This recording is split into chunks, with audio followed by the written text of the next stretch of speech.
As a sport, racing has a funny way of bringing its viewers and its participants back down to earth. And sometimes I don't think we appreciate just the level of risk that these jockeys are pushing themselves through on a daily basis. As carried away as we can be with big spring festivals, massive performances, great horses and great jockeys, what they put themselves through on a day-to-day basis cannot be underestimated. And last week, Mikey O'Sullivan had a tragic fall and now is in intensive care in hospital. Before this video starts, I'd just like to send my well wishes. I know Andrew wants to send his full support to his friends, his family, and most importantly, Michael at this time. We wish you all the very best, mate, and hopefully we see you have a swift recovery. He might need your prayers tonight, so if you're going to make one, please send it towards him.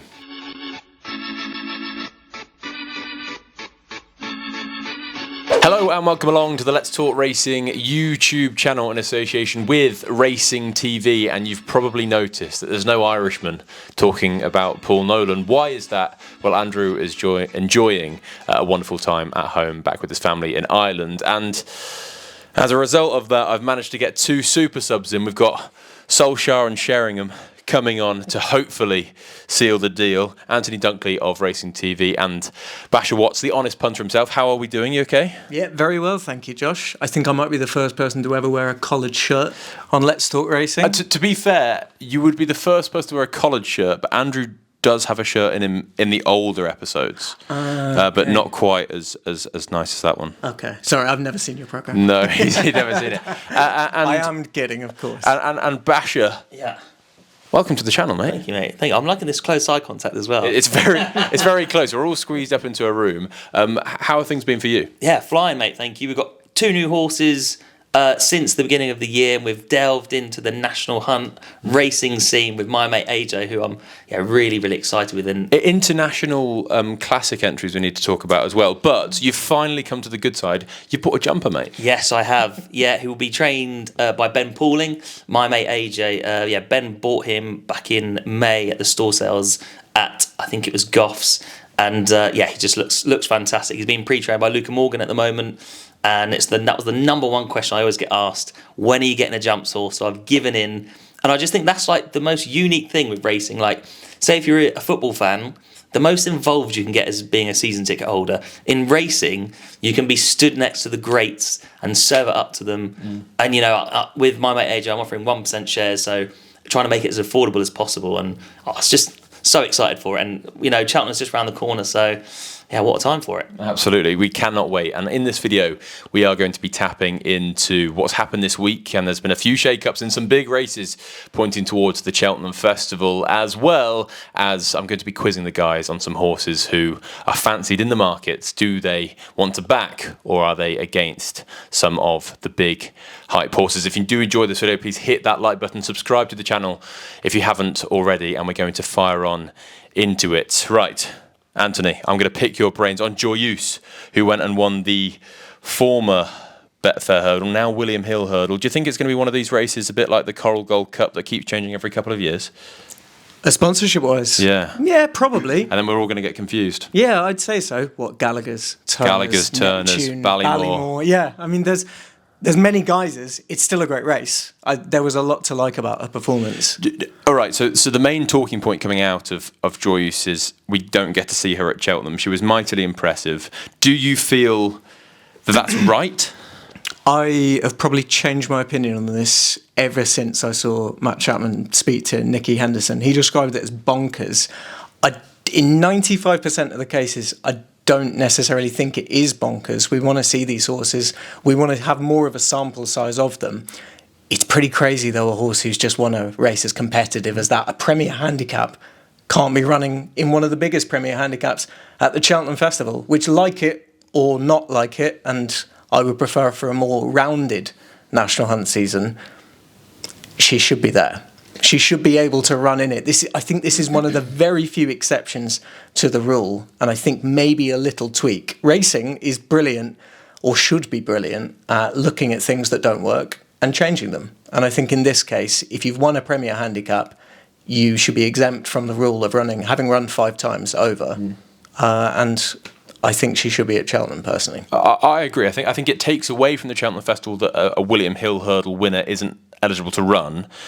In my opinion, I think the rules are the rules. I think at the start of the season, Nicky Henderson and his team would have known that if she was to run in a handicap at Cheltenham, she would need 5 runs over hurdles. They changed those rules. They made them very, very public.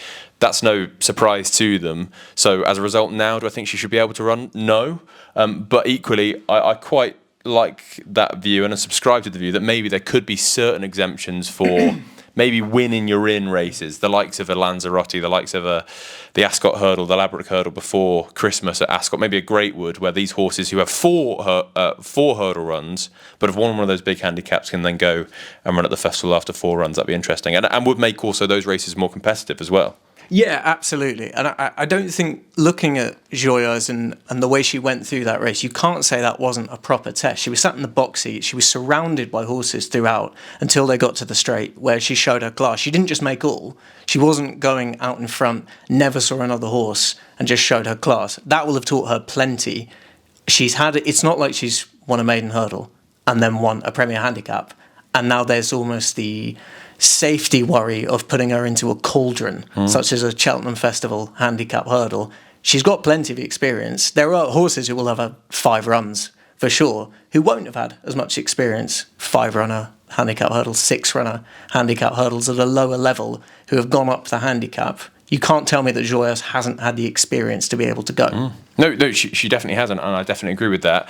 You were at Warwick on Saturday instead of Newbury. I like that. Warwick, I'd pick. I'd have gone to Warwick as well, mainly to maybe back another mare who wasn't quite as successful. But with Joyeuse, do you think she should be able to run at Cheltenham? The thing is, Nicky Henderson knew the rules. JP McManus would know the rules. I would question, did they even sort of have Cheltenham in their sights? They knew the rules. They waited, I think, nearly 2 months in between her last 2 runs. They could easily have run her again. They've probably won more money winning that than what they would have done a county or a handicap at Cheltenham. They know the rules. She's not qualified. I agree, and I think that you raise a really good point there.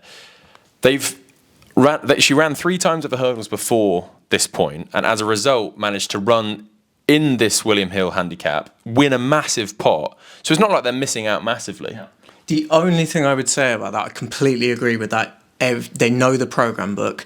If you look at the start of this National Hunt season, you had trainers coming out saying the ground is too quick and I'm not risking my horse on ground that can last for 2 months. Whatever you think about trainers not wanting to run on ground, would you rather their handicap mark goes down and then they have to rebuild it?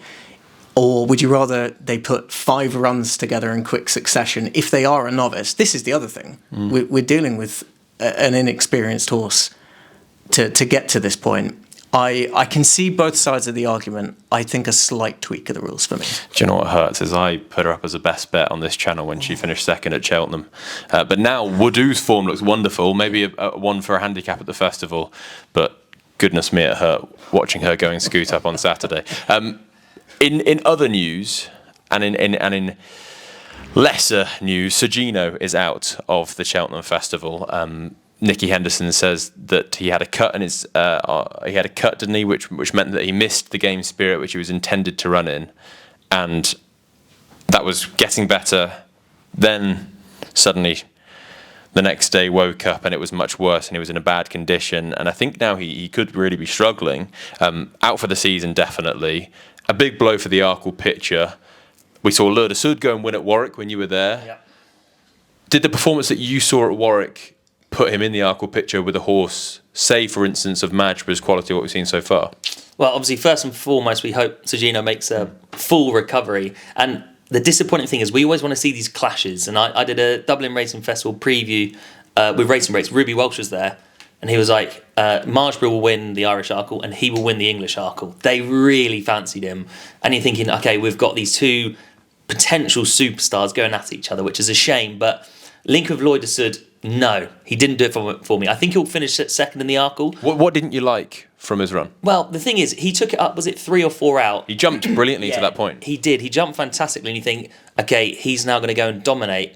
And then after the last, you're thinking, he needs the line a little bit here. And I quite liked my times, and the Lossiemouth in the veterans race was actually 2 seconds quicker from 3 out to the line. And I think, when you're looking at Majborough's triumph was 7 seconds quicker than LOFTUS in the county, I just think they are miles apart, and Majborough there's no possible outcome apart from him ending up the floor where he will not win the Arkle. Do you agree? I thought there were pros and cons to the Warwick run. I really liked the fact that he'd have learnt so much from that. He was going toe-to-toe with Rubo down the back straight. That's a proper test for a novice. And they were going at pace. And then suddenly he found another gear and seemingly had the race won, I should say. And jumped brilliantly down the back. He did. He really did. And he showed that turn of foot that classy horses do. What I liked slightly less was the interview with Nick Luck afterwards that Dan Skelton did, saying he had him pretty straight. You were really hoping that... I was hoping he just got tired at the end. Yeah, exactly. You were hoping he blew up because he'd been going toe-to-toe. He did say that, though, to be fair, Dan. He did. He said a combination. He did say pretty straight, though. And I'm not exactly sure how to quantify what Dan Skelton means by pretty straight. That doesn't sound like 75% to me. No, I agree. And I think... sorry, go on. No, he's a classier horse. I was going to reference Third Time Lucky when he was going for the Arkle that season. He's no doubt a better horse than Third Time Lucky at this stage of his career. But Dan did do something similar, which would back your case up. He went to Warwick in the Kingmaker, got beat by Edwardstone, but he had Third Time Lucky really straight then. It wasn't a prep run for the Arkle, and I think they tried to make it out like it was afterwards, but beforehand he'd said that he was hard fit. I think also he had a £5 penalty, and I know some people blow hot and cold on exactly a horse and how much weight, and does it matter if you're just the best horse in the race, but I didn't look at it and think Arkle winner. Definitely not at the time, when we just thought Sir Gino was a possible to go to the Pendle or something else. Now, you do have to slightly reevaluate, especially given these are novices. They're taking on one of the biggest tests of jumping at the biggest arena. But did I see enough to think that I'd want to back him at the kind of price he is? What is he at the moment? About 9-2 shot. Not for me, personally. I agree with you, Basher. Is it a case that Majborough's a superstar, or is it a case that LOFTUS is just not that great and Majborough should just go and win? Majborough's 4-7 for the Arkle, we can see now. Yeah. Is he a case that he's just a real superstar? LOFTUS is a good horse, but he's not Majborough. Or is it a case where Majborough's on his own, he's a very, very good horse and nothing's near him in the market? I actually think it's both. I think anyone would be delighted to own LOFTUS, and I think, he is a Grade 1 performer, but Majborough has superstar quality. And I think he's just like, even his jumping was a little bit sketchy at Leopardstown. When they get everything right, I actually think he'd have served it up to Sir Gino if Sir Gino was there, and probably would have won. Agree? I think Sir Gino would have won the Arkle even without the prep run. I love that. Contrasting opinions. So I think that Marsh was a really, really good horse. I actually think that he is... If Galopin Des Champs goes and wins the Gold Cup like I think he will, I think that he's the threat next year. I think he's more of a stayer. I think he's going to be an unbelievable horse over 3 miles. We might not see that for a while because I do think that he's going to be dominating weaker races over 2 because we don't really have a real standout Irish contender. I think John Bonn is in his own realm when it comes to 2-mile chasing over here. He's gone and beaten an Ergamine. I know that that's at Ascot and that he might benefit from Ascot. That form might change at Cheltenham. I don't believe it will. But next year we're going to have a real interesting point where J. McManus could have the Champion Chase winner, going back to regain his crown, could have the Arkle winner in Majborough. I doubt they're going to bump into each other, which means that one's going to go out in trip. I think that will be Majborough. I think maybe Willie Mullins sees him as a Gold Cup horse, and he could be the next to take on the baton from Galopin Des Champs in a couple of years' time, maybe when they need a new fresh set of legs in the 3-mile chasing division. I prefer him to Ballyburn going that way. We do need to keep on Warwick, okay, because Gala Marceau, we saw in the Honest Days punting mate, it didn't go particularly well with her. She was disappointing. Jay de Grugy was meant to be running this weekend, but I don't think is anymore. Not entered anyway this weekend. Lossiemouth is on the drift for every race. Brighterdaysahead is being back to the champion hurdle. The whole division is up in the air, isn't it? What do we think of the Mares Hurdle? In any, have you got a grip on it? Is what I'm saying. No, absolutely not. We're in turmoil as it currently stands. July Flower is the one that's going to run. Yes, absolutely. We know that July Flower is going. Maybe 5-1 July Flower, just because she'll definitely run, is a bit of value. Walk over. It could be, exactly. No one else turns up. It's as at the current time in mid to late February, we still don't know exactly the whole picture, which for a division is quite interesting. Especially for a Grade 1 division, It's a bit scary. With regards to Lossiemouth, the way that the Betfair Exchange is reacting would suggest something's up. We don't know that for sure at the time of recording. Maybe by the time this video comes out, we'll hear something more on Lossiemouth. I get the impression that she's just had the worst prep in the world for the Champion Hurdle. They clearly wanted to go that way at the start of the season. They had Annie Power. They achieved those great heights in the past. I think they held Lossiemouth in the same realm as Annie Power. Maybe they're put in their place a bit by Constitution Hill at Christmas. But they wanted to teach her a lesson at Leopardstown. They wanted to go quick. She ended up falling. It was quite a heavy fall. It's just the worst prep in the world, isn't it? Because you finished second to Constitution Hill at Christmas. You've then fallen. How personally, whether she goes to the Mares Hurdle or the Champion Hurdle, I couldn't be with her because I just don't know what Lossiemouth is going to turn up. Yeah, absolutely. I completely agree with that. I think short of pulling up in both starts, you couldn't have really had a worse prep into it. You've been now Kempton 2 miles is a proper speed test. They were up against Oars and Constitution. He was keen off a good pace set by Burdett Road, and she couldn't go that gallop. Very different test at Cheltenham. She has been brilliant at Cheltenham, and she was brilliant when beating Tiupu in the Hatton's Grace. We can't forget that. Absolutely not. But I just couldn't be with her. Is she a horse to be backing at Cheltenham, or wait? Listen, I'm flying the Lossiemouth flag. I love her. She's probably my favourite national hunt horse in training. But what race is she going to win? She will run in the Champion Hurdle, and I think she'll serve it up to Constitution Hill. I'm not buying this. She couldn't go.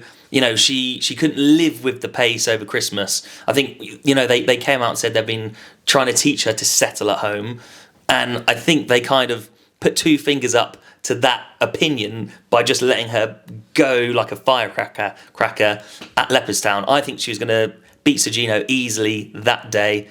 100% she's had the worst possible prep, but I would be shocked if she didn't go for the champion. State man, right? Sorry. Dublin. Yeah. You said Sir Gino. I'd have been impressed if he went and won the champion, Irish champion. Yeah, sorry. Yeah, obviously in the Irish champion with State Man. And I spoke to Rich Ritchie at Royal Ascot. He was like, she will serve it up to the boys in the Champion Hurdle. She will go there. And I don't think she will win, but I think she'll go close. So then that leaves Brighter Days Ahead as the lurker. She could run, let's say that's the case, and Lossiemouth goes to the Champion Hurdle, State Man will go there, Constitution Hill will go there. Do you think Gordon Elliott would then look at the Champion Hurdle and go, right, Brighter Days Ahead has gone and beaten State Man 31 lengths at Christmas. We're going to go and try and serve it up to them in Constitution Hill, or will he look at the Mares Hurdle and go, this is an opportunity, there's no real superstar in there, July Flower is probably second favourite. Let's go and win that with a view to going chasing the following year because I know that's what they want to do. Yeah, I mean, obviously only Gordon knows that, but I actually think it's quite simple. If Lossiemouth goes to the Mares, Brighter Days Ahead will go to the Champion because they're probably thinking we've got a chance to finish second to either Constitution Hill or Lossiemouth. Would we rather finish second in the Champion or second in the Mares? And I think if Lossiemouth goes there, they've only got 1 horse to beat in the Champion Hurdle, which is Constitution Hill. Likewise, if Lossiemouth goes for the Champion, she's a shoo-in for the Mares. I tell you what, I agree, but I disagree. I think Brighter Days Ahead would beat Lossiemouth in the Mares Hurdle. What do you think? I think probably that is the case. But then Andrew brought up, I know he's not here with us. Feels like he is in spirit. But he brought up last the week. Ghost of Andrew, he's around. He said, you know what? You've got to raise the point. None of Brighter Days Ahead's relatives have acted around Cheltenham. Mighty Potter, for instance, the biggest example, was massively disappointing at Cheltenham. Is it a case of, for whatever reason, they don't go well around there? She was beaten by Golden Ace. I think if you look back at that race, I personally think that Jade de Grugy and Brighter Days Ahead, they were worried about each other too much, the jockeys were, and they let Golden Ace have it her own way. She was a speed horse and she won a speed test. But still, looking at what Brighter Days Ahead has achieved this season, you think that it was impossible for Golden Ace to to go and beat her the way that she did. Have you got siblings? I've got 3 half siblings. Have you got siblings, Basher? Yes, I do. Are you very similar to your siblings? I would say inferior, of course, but no, we're completely different. Do you run 100 metres at the same kind of pace? We don't, no. Are you Mighty Potter? Yeah, I am Marty Potter. I think there is merit to that discussion, but I think judging a horse and what their siblings were able to achieve and what tracks that they enjoyed, sometimes I feel you can get a little bit bogged down on it. Otherwise, horses would not be able to stay certain distances that sometimes you look at a horse on the flat who's only bred for speed. We had actually a case of presenting on Racing TV today, and there was a horse at Dundalk who won over 2 miles and was by Capello Sansevero. Capello Sansevero had never sired a horse who had won over 1.6 miles. It's about circumstance. It's about the horse in question. And I actually think 2.5 miles is what Brighterdaysahead wants, maybe further. I agree. I think she could be a Gold Cup. She needed a time trial down the line. No, I agree. The viewers will be hoping, after being loyal fans of the Honest Days punting on Instagram with Basher Watts and being Racing TV subscribers and seeing your face 3 or 4 times a week, having a great time, sometimes freezing yourself on an all-weather track. I love Kempton. Sometimes at Goodwood, Salisbury, maybe a jumps track, or even in the studio. They want to know who you boys fancy for the Mayor's Hurdle. If I had to pin you down to one now and you had to have a bet in the race now, no matter the price, what would it be? I would chance that Jade de Grugy can make a comeback, personally. Am I seeing a top price of 8-1 there? You are? In a... Why? You don't feel the 2 at the top will run? Well, I think... Or she's better to beat them? I don't feel like we've even scratched the surface with her, personally. I love the fact that she was able, 2 weeks after that muddling race in the Mayor's Novices, that she was able to come out and win a Grade 1, straight off the back of a Cheltenham Festival race. Maybe Connections felt they hadn't got to the bottom of her. We need to see her run, don't we? We do need to see her. She can't go there fresh, can she? Or could she? Well, I mean, given the person for the Mayor's Hurdle who sent a horse fresh there 6 times, I fancy that maybe she could. I'm not saying she's anywhere close in the realm. She needs to prove that she's anywhere comparable. But if there was ever a man to do it... Jade de Grugy? No chance. No chance for me.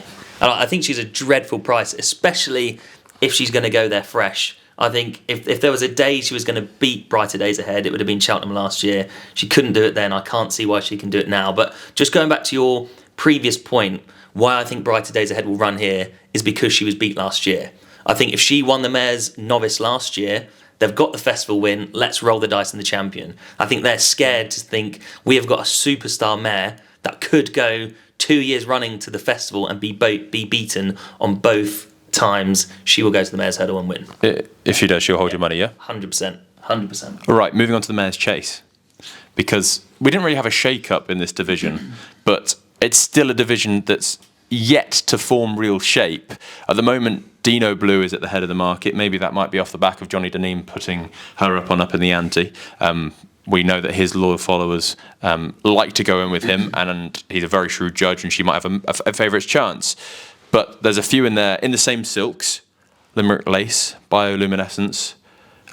Bioluminescence shares the same trainer as Limerick Lace, and Only by Night is also trained by Gavin Cromwell.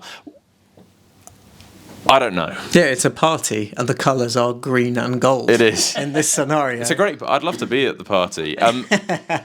Does this massively...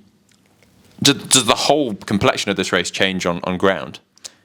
Yeah, absolutely, completely. Because if it was a bog, Bioluminescence all day, because that would draw out stamina, which she has in abundance. She's an old-fashioned mare, isn't she? She is, and I love her. I think she's fantastic. I'm a real sucker for any horse who, on their first go in a discipline, can win a graded race. She did that at Limerick, a Grade 2. Yeah, I mean, in theory, what did she achieve in that? Well, she showed it when she gave £1 to Dancing City, who not only a gelding, but a pretty damn good one at that. 3-time Grade 1 Novice Hurdle winner. And was 3 miles on that kind of ground too much at that stage of her career? I don't know. I'm not scratching my head as much as the Mayor's Hurdle, but I am going to need to see a deluge before I get into bioluminescence. But I guess that's factored into the price. I agree. This is definitely... I've been tinkering with putting her up as an anti-post bet on the anti-post series. Last week we had our final anti-post episode, and she was this close to being put up. But I didn't because of the ground. It's one that I'm going to wait very much on the day. Let's say it was good to soft ground. Where did your money go? And all of them run. So Only by Night has been talked about possibly weak Arkles. Allegory Devassi going to run. Dino Blue going to run. Limerick Lace not 100% sure. Bioluminescence will run, presuming it's soft ground. Maybe that this whole question's is a complete load of rubbish because she might not run if it's good to soft. Let's say she does run. It's good to soft ground. Where do you run? Stand by for an answer that's a complete load of rubbish as well. I won't have a bet. If it's good to soft, I can't really work it out. I can't work out that trial that Dino Blue took part in against Allegory Devassi because they challenged on opposite sides of the track. I don't think they wanted to lock in to each other to have a hard race beforehand. It's so difficult to work this out. All I know is if it's a bog and bioluminescence gets any semblance of a gallop, I'd fancy an undulating Cheltenham could be fine. Could be absolutely fine. You're a fan of Only by Night. I am, and this race doesn't really get the blood flowing for me. I think I'm struggling to get excited about it. Has it ever since its start in the Cheltenham programme? I think it did. I think the year Allegory Devassi was second, that was like a proper two exciting horses going for it. That's just put me in a down mood because I was on Allegory Devassi that day. Me too. That's why I've erased the winner out of my mind. But I think when you go through it, like for me, Dino Blue, I don't think she had any excuses last year. She was ridden quite patiently. She came there at the last, didn't go past. She just beat Allegory Devassi, who for me is so in and out. I couldn't have her. Bioluminescence for me, exciting horse. For me, she wants 3 miles. And again, if you're looking at anti-post market, she'll only run if it's proper heavy.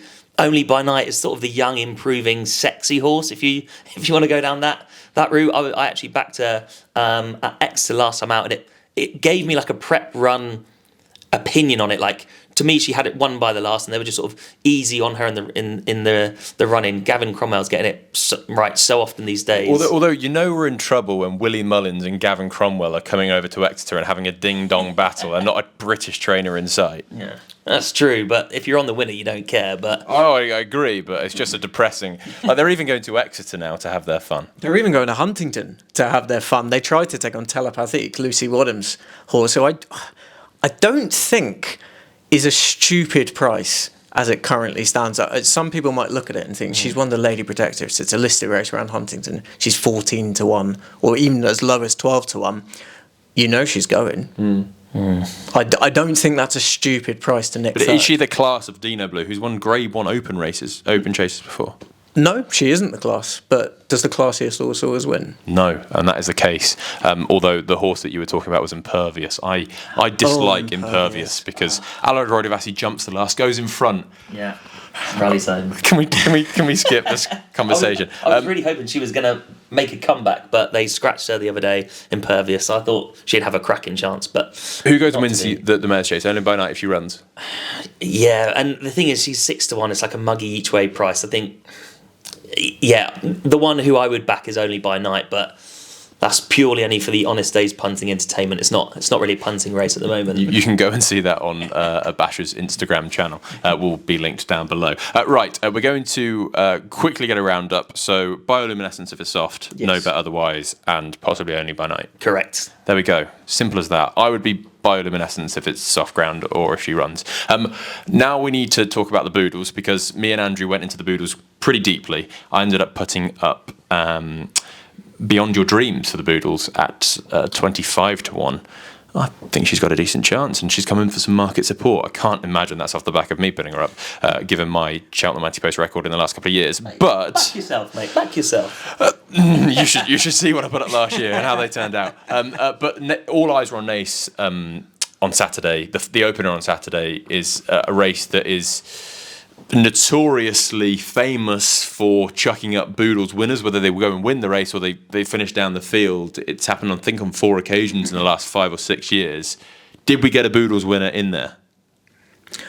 We got a short answer. I don't think so, but we got a horse that we can put in our tracker and follow. problem is Kenny Alexander owns Willie Mullins trains in Mercia, Yeah. who I think has a profile of a really, really interesting horse. If they went like the Clappers out in front, that's going to absolutely suit her. She needs to settle. So Bacchanalian went and won the race. Mercy was a fast finishing second. I suspect Let's Talk Racing viewers, their eyes would have been drawn to Holy See, who Andrew put up for the Boodles as well on the same episode. I think speaking to him afterwards, he was slightly down about how he ran. Didn't think there was much excuses and was hoping for a bit more, or maybe a bit more of an eye-catching run. But you think the second, Mercia, is the one who is possibly one to follow down the line. But is she one to follow, I'm talking next month, in the Boodles at the Cheltenham Festival? She's going to need to settle. That's my one concern about her, is that the way that race was run, Bacchanalian made all, not for the first time, that he's been very successful out in front. What I do like about her is the Boodles is going to be a completely different type of pace you would fancy. I don't imagine it's going to be anywhere close to a tactical race. And looking back in some of her form in France when she was with David Cotta, there was a listed 3-year-old hurdle where she was sat prominent. She was way too keen all the way. And suddenly, 4 out, her jockey thinks, right, enough's enough. I'm sending her on. And she absolutely gagged up. Now, it's hard to quantify what that form is worth in the context of this. This would be her third run for Willie Mullins. And I saw plenty more in that second run than we did in the first one. Now, granted, the first one was in graded company. This was a rated novice hurdle, but it was the right rated novice hurdle. So I think, is she about the 10-1 mark, thereabouts, for Boodles? I don't think that's a terrible price. I would just like to see her settle. She's more experienced than most of the winners or who have been produced from this race the last few years. They've been 4 or 5 runs. She had 4 runs in France. She's had 2 runs for Willie Mullins. She's going there on her 7th run. That experience hopefully can tell. Is Mercia the one that you'd be siding with come March? Tricky one. I would actually be on favourable of the winner over Mercia. Bacchanalian, yeah. I would, and I just think I'm struggling to get a grip on him. But he's won twice this season. They went for the race Hello Neighbour one at the DRF. Didn't really settle. Made a calamity of an error. I think it was at the last, or maybe the second last, when coming to challenge. And then turned him out again a couple of days later. Won this. I thought he had the race won at the last, and it was just sort of easing home.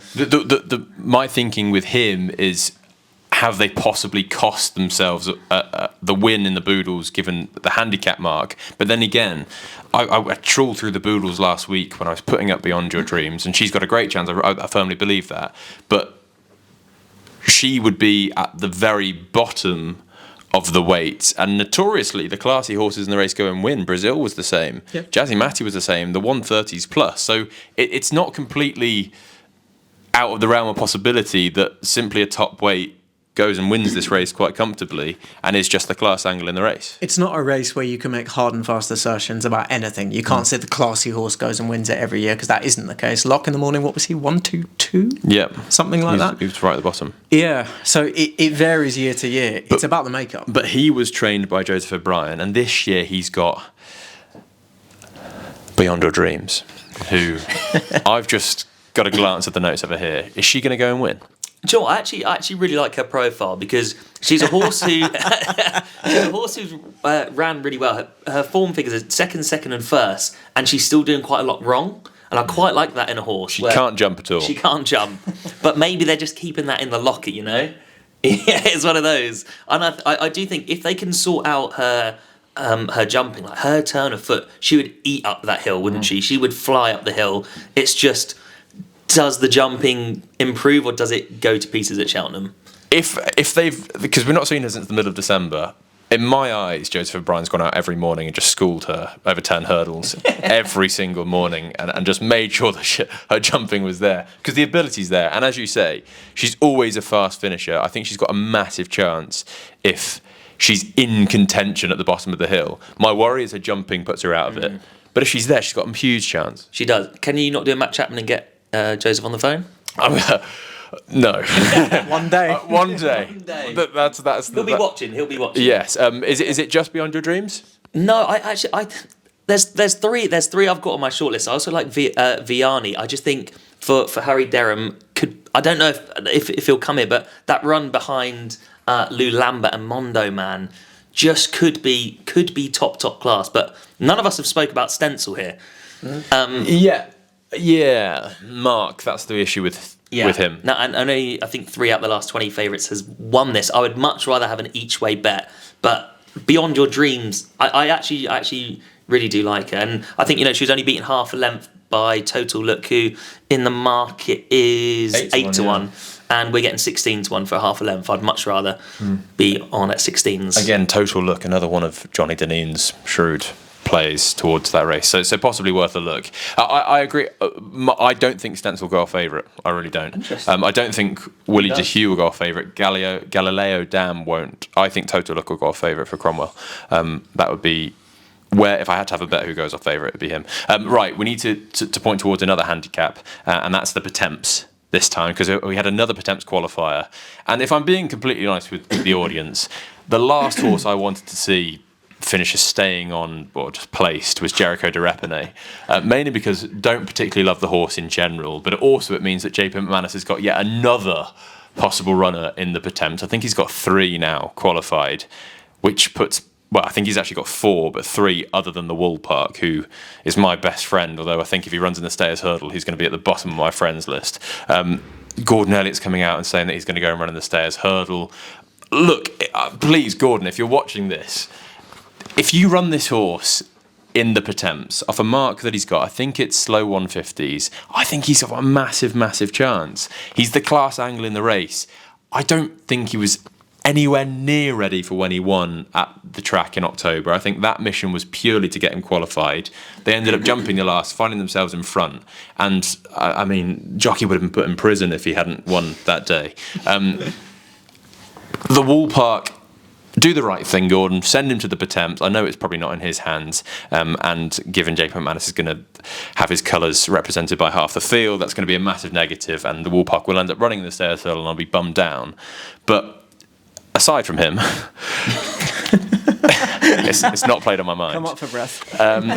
Jericho de Repine qualified. Was he the eye catcher? I think he's gone into 2nd or 3rd favourite for this race now. Oh, definite eye catcher, but where are we at with him? Like, two runs ago, he was running in was it the Jerry Fielden? He was running in over 2 miles. He was, yeah. Pre-Christmas at Newbury. Prior to that, he got lost. I was on course with Steve Jones at Sandown when we couldn't find him. When he went chasing? When he went chasing, that didn't work out. No.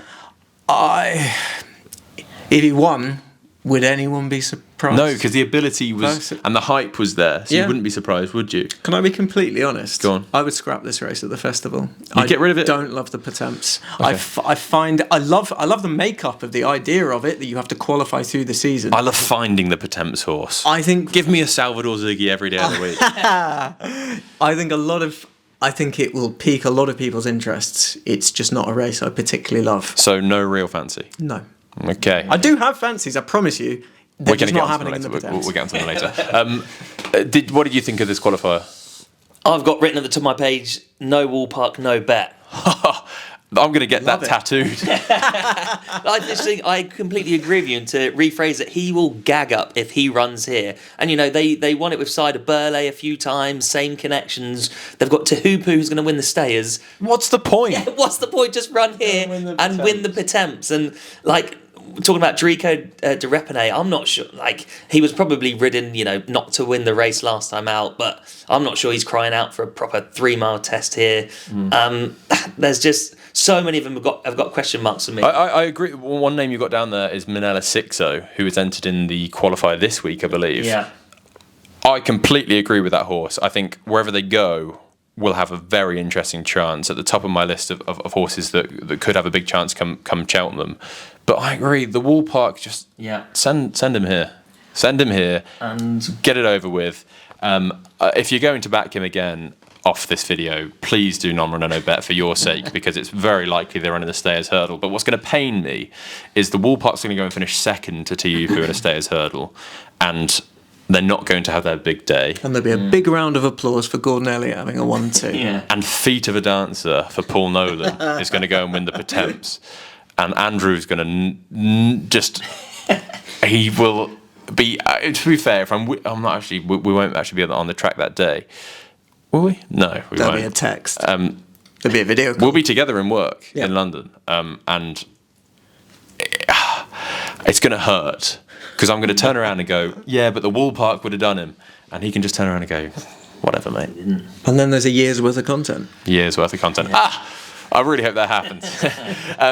Right, the final race from the weekend that we need to touch on is Better Days Ahead winning. Stella Story was a very fast finishing second, and I think that he is very interesting wherever they go. If they go Irish National with him, massive chance. I believe, reading between the lines and speaking to the Gordon Elliott team and listening to Gordon in the interview afterwards, that Better Days Ahead was always the one that was hopefully going to go and win the race and cement his place in contention for a Brown advisory.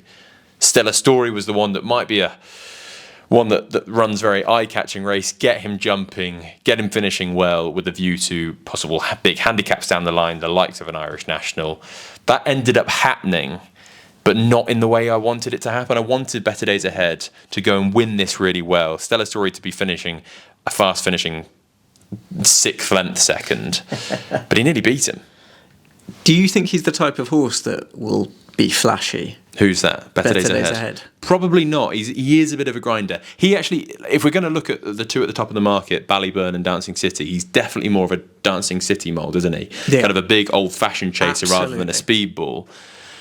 But I was still hoping for more. If you're 4 or 5 lengths up jumping the last, you need to go and win your race well, especially if you're going to be running over 3. Do you think it's a case he didn't particularly see out the trip that well, or just didn't do a lot in front? Do you think he was absolutely cherry ripe for that day, or there had been a bit to work on? I realise I'm answering your question with a question, but I feel it's a valid. But yeah. I think that he had maybe 5% to come. Yeah, I think all of them did. I think it could have been more impressive. But then again, on a track that's... I mean, it was stamina sapping stuff that day. It was. I don't know exactly what he wants. I think he's, as you were saying, a good old-fashioned chaser. And I would always be with a good old-fashioned chaser. He's not a Gold Cup horse, or is he? I think he could be. I think he'd need to improve a lot, and he'd need to show exactly how he's going to be able to run down a Galopin des Champs who might just scoot away from him after he's filled up. My issue with this is going into a couple of years ago, I put up Jerry Colomb for the Brown advisory. You love that horse. I absolutely love that horse. At a very fancy price. He goes and finished second to the Real Whacker, and I was very hurt. Now, I think that Jerry Colomb... Please don't. Jordan Gainford didn't send him to one fence. That's really put my mind off. Jerry Colomb. Sorry. I think Jerry Colomb is a better horse than Better Days Ahead at that stage of his career. I feel that Better Days Ahead is running in a better Brown advisory. He wouldn't be my fancy. No. Personally, I would be more Dancing City. Okay, well, we might get onto that a little bit later. Okay. So hold that point. But from that race, did you take any real positives from any of them in there? Is Stella Story going to be one that turns up in an Irish National, goes off 4 to 1 fav and could go and win the race? I think he could be. I think he could turn up in an Irish National. I personally think more that than Cheltenham. I think given his novice status as well, you want to make good use of that. And I mean, the Irish National is far away from my mind at this point, but he seems like as good a type as any. Yep. Better Days Ahead. He's a nice horse. Is he like a grade 1 nice horse? Maybe not. Nearly. He nearly was. He was ahead behind a stablemate. We'll put that question over. Is he a grade 1 horse? Possibly. Okay. Possibly. I actually was quite impressed with Brighter Days Ahead. Better Days Ahead, sorry. Sir Gino in the Irish champion. This Corona you got. With Better Days Ahead, I was getting £5 from the second, but I thought was always holding, and I was quite impressed. I quite like how they've campaigned him, sort of let him find his feet, and he seems to be improving, but there's one issue. He's not called Ballyburn, so he's not going to be winning the Browns. Well, that might be an indication of the game that we're about to play. But very quickly, yay or nay? Better Days Ahead? Nay, personally. Same? Nay. Well, that is disappointing. Was hoping to see more, but still holding on to a little bit of hope. Right, now, before we ask the gents what their main Cheltenham Festival fancies are, which is going to be at the end of this podcast, I've come up with a game, and I'm going to basically say a name from a list of horses. They're all found at the top of the market for various Cheltenham Festival races, and I want a for or against with regards to their chances of winning said race. So we're going to start with Copec de Board in the opener in the Supreme. Very impressive at the Dublin Racing Festival. Are you for or against Copec de Board? For. And I'll flesh out why in a bit. Oh, a hint. Brighter Days Ahead. Let's say she goes to the Mayor's Hurdle. For or against? For. Constitution Hill in the Champion Hurdle. For or against? Against Lossiemouth. If he turns up, absolutely 100% full. Final Demand. Looks like he's going to turn up in the Turner's Novices Hurdle. Would be a shoo-in for the Bartlett. But Final Demand looks like he's going to go there. For or against? Against. Pocket Talk, I'm all over the Bartlett as well. Nice 8-1 slip, so the new line for me. Yeah, against. I'm with the new line. 2. Love that. Yeah, love that. Ballyburn in the Brown Advisory. For or against? Against, like Dancing City. Right, why? Because I love the way that this horse suddenly came into himself in spring festivals, and given that we're now over in a discipline that he seems to have excelled at, he's taken that step that you'd like to have seen from novice hurdles to novice chases. I don't think we've seen the bottom of him. He got better with every single run last year. The only issue is you're not going to have Paul Townend on. Worried? Not really. Danny probably take the ride? I think. Or Patrick? I'd prefer Danny. Having watched a few of these, I know you would. I'd be. Danny Mullins is a great jockey. Yeah. I'd be absolutely fine with him taking the ride. Okay, Ballyburn. Wins. 4. Worried about Dancing City? Not really. No, not Just really. Not quick enough, or Just not got the class. Okay. Not got the class. But yeah, I think Ballyburn could be the Gold Cup horse next year. right. Ballyburn to serve up to Gallopin Deschamps when he goes for his 4th Cheltenham Gold Cup. John Bond for or against? 4. But I agree. Can I be in between? I agree. This was Ascot. because the race is not serving up much. But it's John Wynne at Cheltenham. But it's Tiupu. 4. 4, absolutely. Yeah. The Gordon do the right. Please. Lulamba. 4, definitely. No, whoa, definitely. East India Dock, not impressed. I don't know. I think you often see these novice hurdles at Cheltenham before the festival, and you're like, oh wow, this is the next best thing, and then they don't always sort of come to fruition. I just think Lou Lambert just couldn't have done it any easier, and I think just an absolute beast. Lulamba, East India Dock, Hello Neighbour. For or against Lulamba? I could see a scenario where Lulamba goes off a little too short for my liking, and if that was the case, I'd be against. I'm against him as well. Gallopin Deschamps in the Gold Cup, finishing on a high. For or against? 4. Come on, the boy. How can you not go for history? History. Absolutely 4. 4. And maybe 4 Gold Cups for Gallopin Deschamps the following year. Right, it's been an absolute pleasure. Gents, thank you so much for coming on. Before you do go, your main fancies for Cheltenham at this stage. I'm going to give you the mic. I don't want any part in this. When you're both done, you can pass. One of you can pass me the mic. But until then, fire on with your main fancies. Anti-post. If you were to try and point the viewers in the right direction of what Basher Watts or Anthony Dunkley fancies at Cheltenham, it's going to be. Take it away. Okay, so I think one thing I'll just say is a lot of this is quite price dependent. Now, my thing why I love the festival is I like to pick horses out September, October time, try and get the value, and then you follow them, throughout the season. The one thing I would say, if you say, for example, you've missed the value on Majborough and you're thinking, oh, he's far too short now at 4 to 7, he's going to win. Double him up with something that you fancy now. Say you fancy a 2 to 1 shot that's running tomorrow at Wincanton. Double him up with that horse. You're then getting a far, far better price, and you can cheer home a winner. So in terms of my anti-post selections, the best ones I've picked out, I've got 17 to 2, Brighter Days Ahead for the Mayor's Hurdle. If she goes, she wins half asleep. 12 to 1 for the new line for the Turners. Very, very scared. Very, very scared about Final Demand, but I just think I think Final Demand is a 3-miler, and the new line is a is a more a Turner's horse.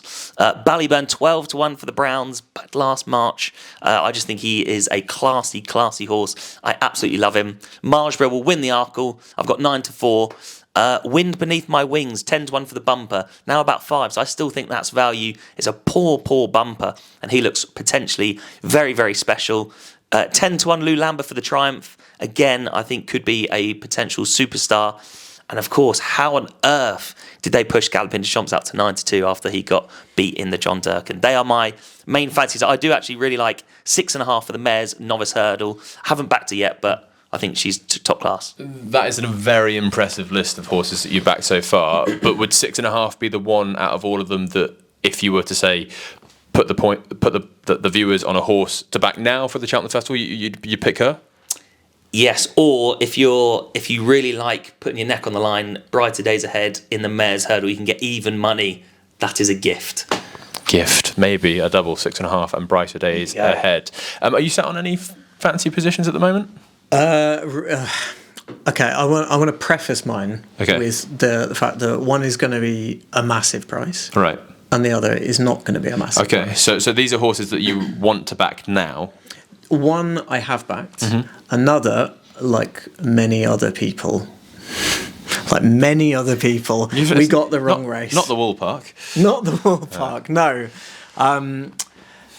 Let's go for the big price one to kick things off, maybe justify why we're taking a short price of the second one. I am sure there might be some people that laugh at this, but I think 66-1 about Golden Ace for the Champion Hurdle is insulting. She is a Cheltenham Festival winner.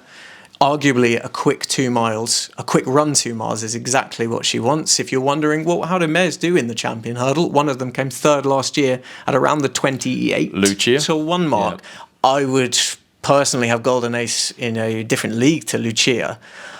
She runs now. Caveat: she runs in the Kingwell on Saturday. If you are watching this on Thursday, and you might think, well, she has to win that to be able to merit herself running in the Champion Hurdle. I don't necessarily agree. I think Burdett Road will try and make all in the Kingwell, and she will be there to try and get him if he falters.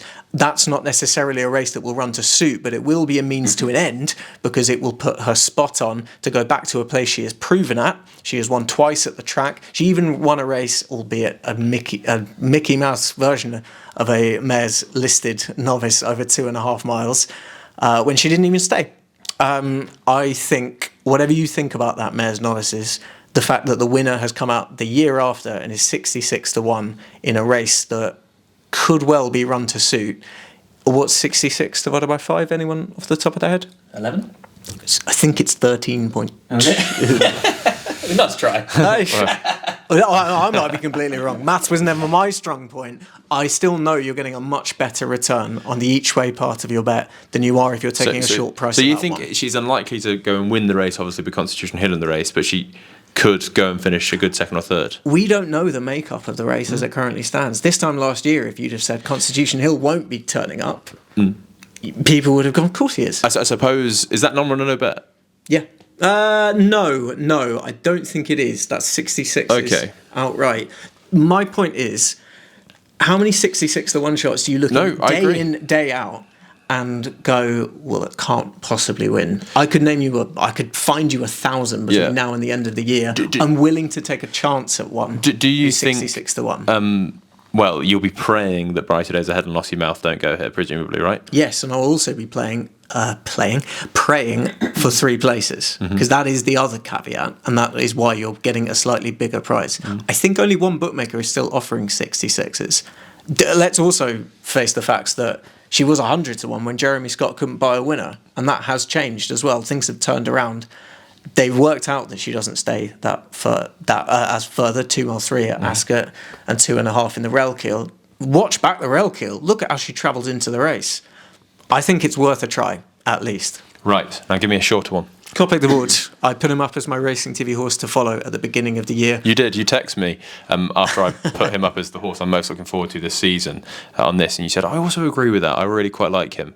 And he's not done us too badly, has he? Well, no, but unfortunately he's not going for the race that you and I would like. Yeah. Because he's shown too much speed, despite being bred to appreciate. But he is too good. He's too good. Are you worried about the moment in the sense of the atmosphere and the Cheltenham Festival, because he is a bit of a hothead. I am worried about that. You'd have to be. If you look at how he handled himself at the DRF, it's going to be more of a cauldron, especially the first race of the first day of the Cheltenham Festival. That's a lot for a horse to take on. Probably be a false start as well. Yeah, absolutely. I could absolutely see that. And I fancy him to be keen in the race itself. But if that is the case, didn't he show last time? Just make the running with him. He's just head on. Head on. And to be fair, in his first run, he took head on too much and he headbutted every single hurdle. But no, I agree. I think that Copet de Board is the one to be with. And I do think that Golden Ace, if there are certain horses who don't go and run that race, definitely has a chance of finishing in the frame, for sure, definitely. And 66-1 about a horse, whether you like it or not, has beaten Brighter Days Ahead when they last ran at the track. It could be insulting. I can even put it another way. There might be 3 place markets on whatever exchange you might be into using. Betfair, BetDirect, Smarkets. What's the other one? Matchbook. There might be those. I would be very interested in her to nick a little bit of prize money in behind. And you might get a fancy-ish price in the context of what you are backing. There we go. Thank you very much, both of you, for coming on. Very, very good replacements for Andrew. Andrew's actually, unfortunately, viewers, never going to be on the channel again because I've found the 2 people to replace him. That's a lie. He'll be back on next week as we talk all things, I think, Cheltenham handicaps or maybe Cheltenham entries. I'm not 100% sure, but it will be a video worth watching. If you do want to watch that and you want to have it in your subscription box, subscribe to the channel if you haven't already. It's free to do so. Like this video, go and check both of the lads out. The socials will be down below, and also do get involved in the new jumper with Ben Pauling, Basher Watts Racing. Looking forward to that. I can't wait for it. And yeah, I would love to have you on board. I try and have all my owners as involved as possible. Everyone has a preference, and I've heard a lot of people that have said they've been involved in a horse, never seen the horse run. I want you to be there, seeing the horse every sort of 6 weeks or so. Go and see the horse when they run. I've never had to turn away someone that wants an owner's badge. I absolutely love it. I'd love to have you on board. So if you want to come on board, just drop me a DM. DMs are always open, or head over to basherwattsracing.com. All be linked down below. If you did enjoy this video, please hit that like button, subscribe to the channel if you haven't already, and I'll see you next week. Goodbye.